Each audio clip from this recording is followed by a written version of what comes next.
Last year, the Okaloosa County Sheriff's Office responded to 55 overdoses. 19 of those resulted in a death. Opioids like heroin can slow a person's breathing to the point it stops altogether. But there is a drug available that can reverse an overdose in the right situation. It's called Narcan. Some OCSO deputies will be the first in our region to have a nasal version available to administer to overdose victims.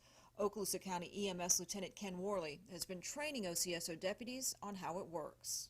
Come up, you put your device together, you come up this nair, half, you come to the next nair, half.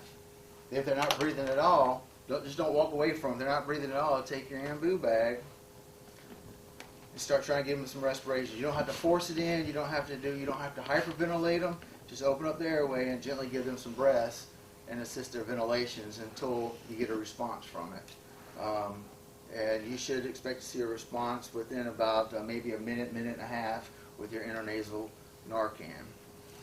Narcan is harmless. Deputies often arrive to a scene before paramedics, and they may find an overdose victim has shallow breathing or isn't breathing at all. And that's where you guys come into place on instances where we're not there first. Maybe it's an unsecure scene, potential threat. We're going to echo response, wait for you guys to make sure the scene's secure.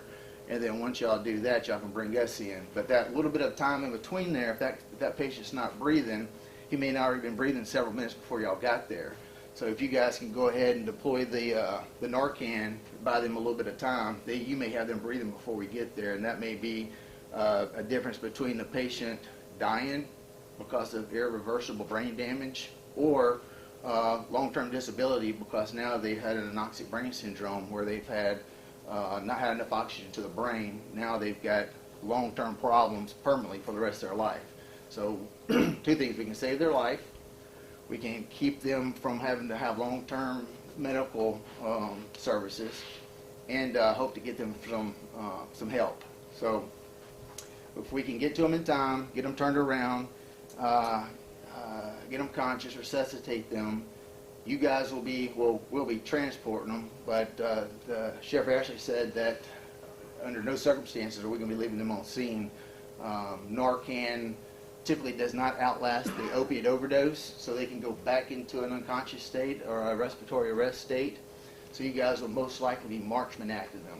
And then when y'all do that, we'll be able to take them against their will to a medical facility to hopefully get them help.